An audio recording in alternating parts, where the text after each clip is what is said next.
Hello, my name is David Rector. I'm the writer, the director, the producer, the editor, an actor, and a dog's body. Everybody for all things Friends of Dorothy, my comedy series.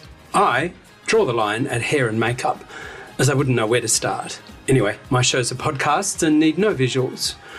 You should see how my cast rock up at the studio. No, seriously, they are all always perfectly groomed and they dazzle, lighting up the studio. So, I'm back with more retro music in my spin-off series from Friends of Dorothy called RETRO-SPECTIVES, where I transport myself and the audience back in time 40 years to observe the mores, the manners, and the landscape for queer folk in the 1980s. I'm calling this episode Bookmark Moments, as I'm sure we all have those chapter points in our timeline that is marked by a breakthrough, an epiphany, or a life-changing event. Perhaps an awakening, a beginning, an ending. For me, the best way to mine those milestones is via pop music and pop culture. And it has helped me to join the dots of my life, as well as assist me in my creative pursuits.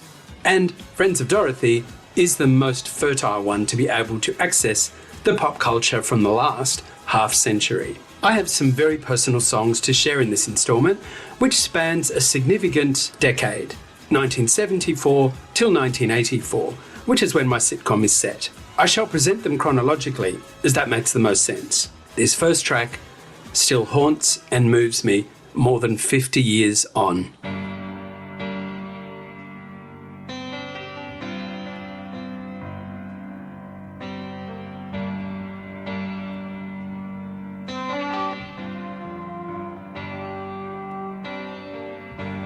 Strands of light upon a bedroom floor change the night through an open door. I'm awake, but this is not my home. For the first time, I'm not alone.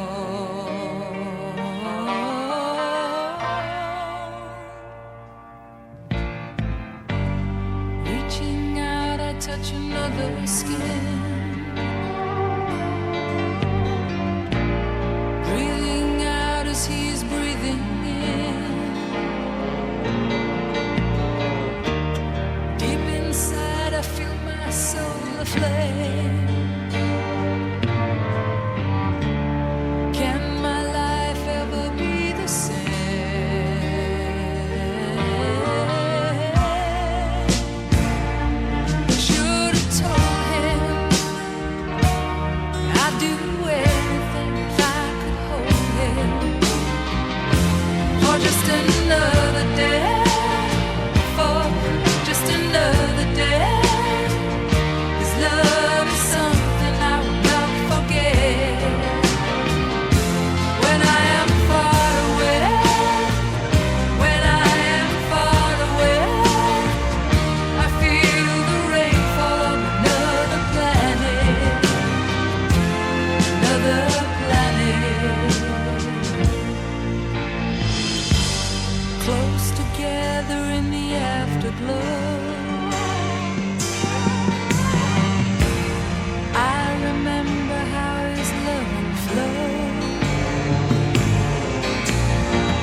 That was Kiki D and Amoureuse, a song that was a cover of the Véronique Sanson's beautiful composition from a couple of years earlier.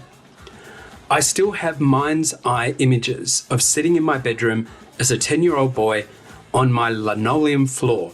I had asthma, so no carpet. I had a homemade transistor radio that a beloved uncle had gifted to me, and this incredible song came on. I was transfixed. It would be several years until I would discover the name and artist, as neither were mentioned, and the title Amoureuse is not actually sung. So Kiki D is best known for that duet with Elton John, Don't Go Breaking My Heart, but she had a prolific career in England and all around the world. This recording, her vocal and the lyrics are all sublime, and it really launched my fascination with pop music, something that is alive and kicking 51 years on. But who's counting? Next up is a rarity from one of my all-time favourite singers.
That voice. I still get goosies from it and from her wondrous tones. Renee Geyer and the theme song from the late 1970s soap, The Restless Years. For me, when pop culture realms collide, it is nothing short of spectacular. Movies and music, TV shows and their themes, soundtracks are, by their definition, going to be evocative and forever linked to other source material. Although many crappy movies and programs have spawned far superior recordings. The Restless Years was a page-turner of a series for me.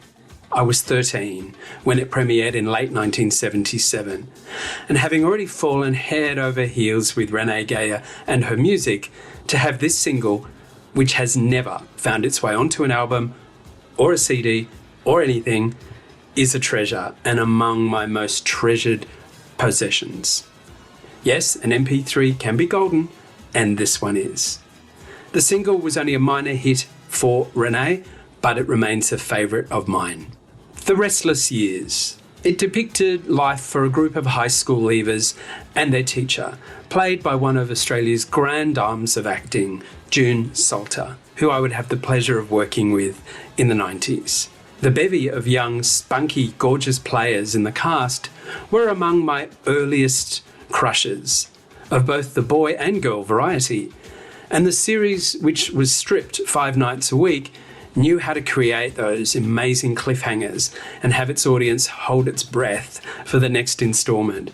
And I understood the expression, the restless years, as I was just starting mine. Staying with local singers and the late, great Daryl Cotton, who was a familiar face and voice in Australia in the 1970s and 1980s. The good-looking, genial fellow was a member of the supergroup Zoot with Rick Springfield. He then went solo and had a career as a TV host as well.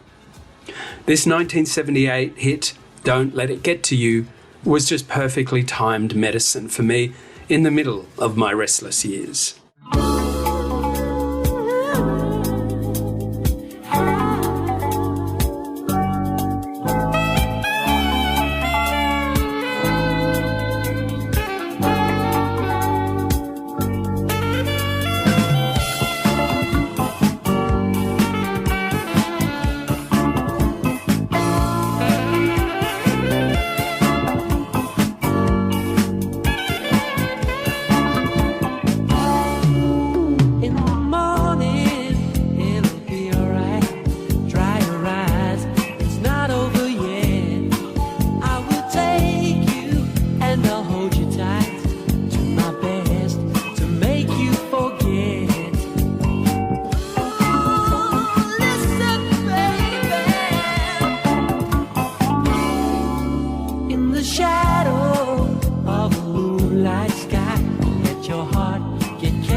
I was bullied.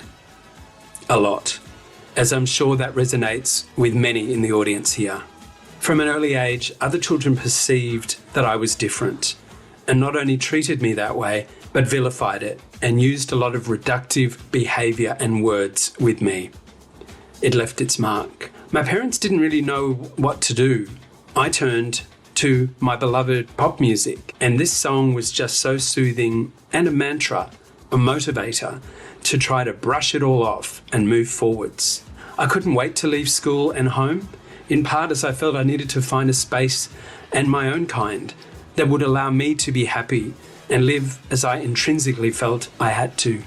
It was that compelling, even as a teenager. I know that bullying shaped my personality, and as others will have experienced, it is a wound that needs a lot of attention and time for healing, if it can be healed.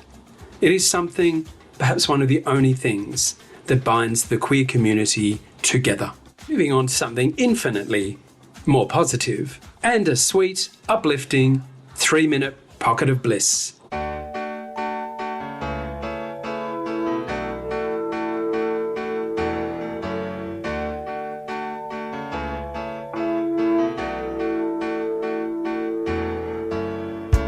We're on the shores of nowhere, looking out to sea.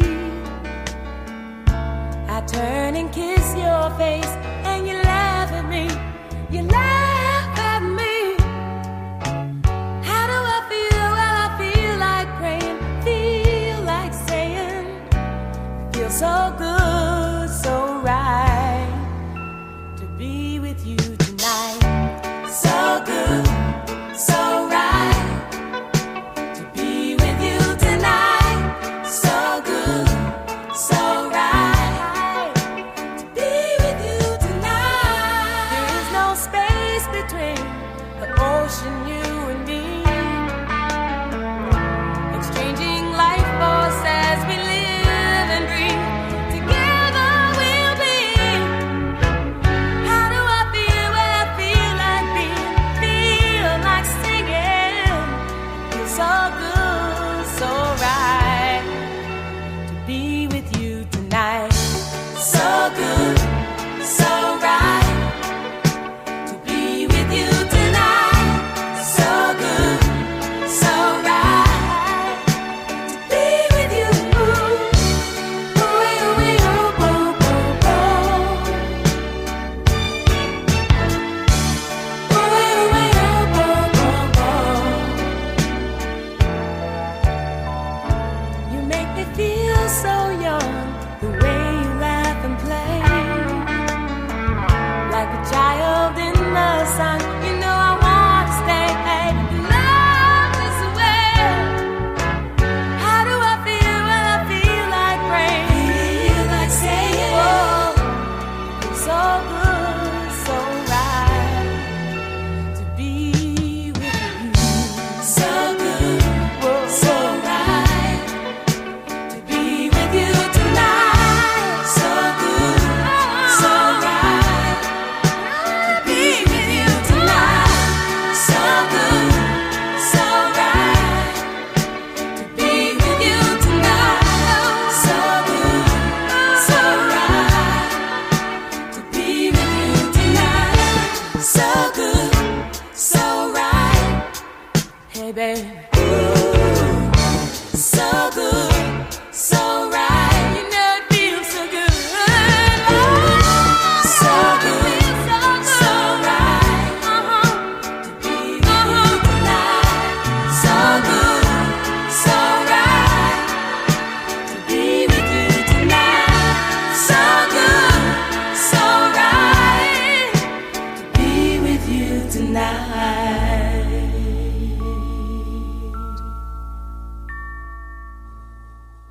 This was released in the dying weeks of the 1970s, a decade where I had transitioned from boy to young man. I was 15 when So Good, So Right was in the American charts, and I was impressed by Brenda Russell's pure but strong vocal, as well as the romantic, hope-filled lyric. Brenda's music over 6 decades has fueled me. I wrote to her a few years ago, and she was so lovely. So Good, So Right. I had come out to myself by the end of 1979, but didn't really know what to do with that self-knowledge that I was gay. With 3 more years of high school to come, I knew that the next decade would change me in every way, and of course it did. It was a beautiful moment in time when So Good, So Right happened to be played on American Top 40, which Australia broadcast for many years. It was only a very minor hit, but a memorable one for me, and another very personal postcard from a very specific time and place. From a softer, gentler vocal to a feisty, diva-like performance by the mighty Linda Clifford.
Those notes she hits and that ending. Red Light is from the soundtrack to the 1980 movie Fame. This four-letter word was just so impactful. The film was incredible. Directed by one of my cinematic heroes, Sir Alan Parker, the narrative focused on a group of young aspiring actors, musicians, and dancers at the New York School of Performing Arts. This movie planted so many seeds for me for the years ahead. I loved the idea of a place for learning just with creative folk. It was such a smorgasbord of restless brilliance, sensual and sexual energies, and lots of illuminating peers into the life of a performer. And then there was the title song. It swept Irene Cara into the big time, and the song rightfully won the Oscar. But Red Light, also penned by the great composers Pitchford and Gore, in the hands of Linda Clifford, is a spectacular display of dynamism on every front. Sadly, it just missed the top 40, but along with the title track and others on the Fame soundtrack album, they kept me in ecstasy for months long after the film had left the cinemas. The number of times I played that album and wore it out. There is something so impassioned and defiant in Linda's incredible voice. It is such a shame she's not a household name. Her other disco outings include a cover of the Simon and Garfunkel hit Bridge Over Troubled Water and the sweet charity number If My Friends Could See Me Now. Red Light is a bookmark moment, as it was the first notion I had of perhaps forging a career in entertainment. But as what? I had no idea. A complete change of style, tone and feel in this 1981 exquisite song.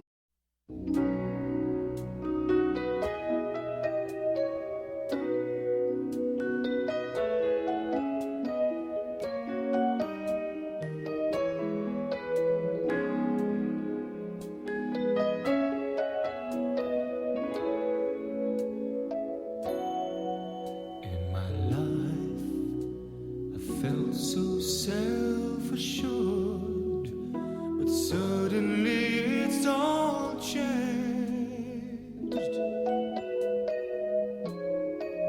She's a cloud that hangs above my world, and I find myself wandering in the rain.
So self-assured, but oh, how I was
I fathom that most listeners won't have heard of these selections, but perhaps they will spark memories of other songs from the era that are worth revisiting, either in your own music or from YouTube or Spotify.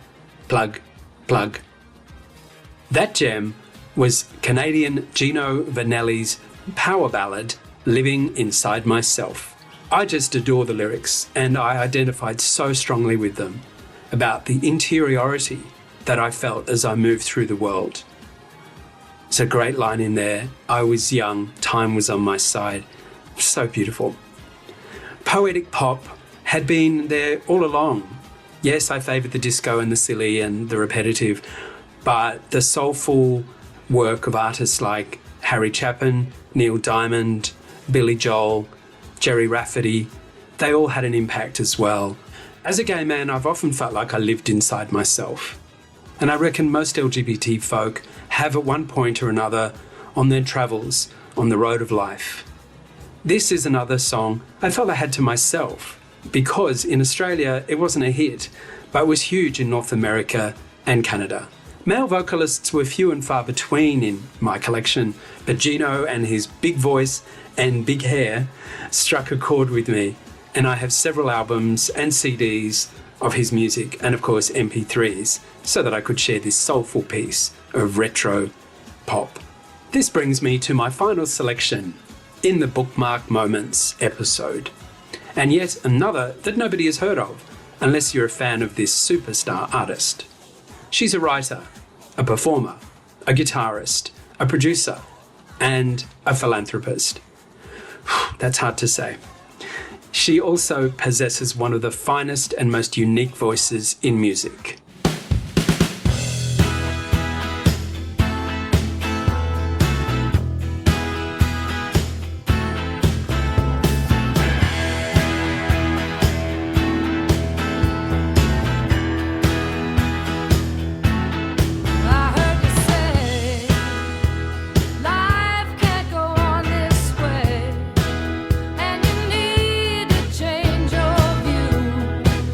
So you back up and move.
That was Bonnie Raitt and a 1982 track, Keep This Heart in Mind. I present it to you as this song arrived in my radius around the time that Friends of Dorothy is set, so it transports me immediately to my own rite of passage and my coming out. I played this song multiple times when I was writing a couple of the more delicate episodes of Friends of Dorothy. I had heard of Bonnie Raitt, but wasn't overly familiar with her work. For some reason, I saw her long player, which was called Green Light, in the shops in early 1983, and I bought it. There and then. Cold, no listen, no idea as to what was on it. I just liked the look of it. Story of my life, really. As it turns out, it was produced and played by the same band that backed Renee Gayer's album So Lucky, which featured her biggest hit, Say I Love You. That band was called The Bump Band, and they were just brilliant, backing both these incredible female singers with such vibrancy and such tight musicianship. Turns out Renee and Bonnie were friends and would work together many times and remain connected until Renee passed away in 2023. I was really moved when I went to see Bonnie Raitt in 2023 live at Darling Harbour, and she made not one but two mentions of her then only recently departed friend. And I was really moved by it because I was such a huge fan of Renee Gayer. I think you can hear the emotion in my voice. So for Bonnie Raitt to pay tribute, and I could tell how much their friendship had meant, and that Bonnie was sad that she could not catch up with Renee on that tour. I have to tell you, Bonnie Raitt at 70-something was just outstanding live. But that's another story. There are lots of other great selections of bluesy, funky, pop rock confections on that 1982 album, but it was the opening track which really spoke to me. Keep This Heart in Mind was such an important message as I had just left school, left home, started working, and was sharing with complete strangers. I began meeting guys, having flings. It was all happening at once. And I was doing some personal growth work, which you will see how I've incorporated into season 2 of Friends of Dorothy. Back to Keep This Heart in Mind, I was so soothed by Bonnie's voice, the catchy arrangement, and of course the message about self-care and self-protection. The world was a scary place. It was also an amazing one, especially for a young, innocent, okay, maybe not so innocent man, well, still boy, really, who was hungry to chew the heck out of life. It was a whirlpool of experiences, people and situations which I'd never encountered before. And those few rambunctious years in the early to mid-80s would, of course, shape the young adult I would become. And I've used a lot of it in Friends of Dorothy. I'm just so thankful to pop music. I'm thankful to my uncle for the radio, to my sister for the Top 40 chart, for the American Hit Parade countdown, all of which opened my young eyes and ears and soul to sights and sounds that clearly have stayed with me for half a century. I hope all the listeners keep their hearts in mind and stay safe in the world. I also hope you've enjoyed these personal mementos from my youth. I'm sure you all have your own collection, and I highly recommend digging into your own treasure troves and reconnecting with them, in whatever form they might be. That's all for Friends of Dorothy Retrospectives, but you can be sure I'll be back next time with some more sonic gems. I've been David Rector, your presenter and writer. And the copyright on this is 2025, and the music is used under fair dealing.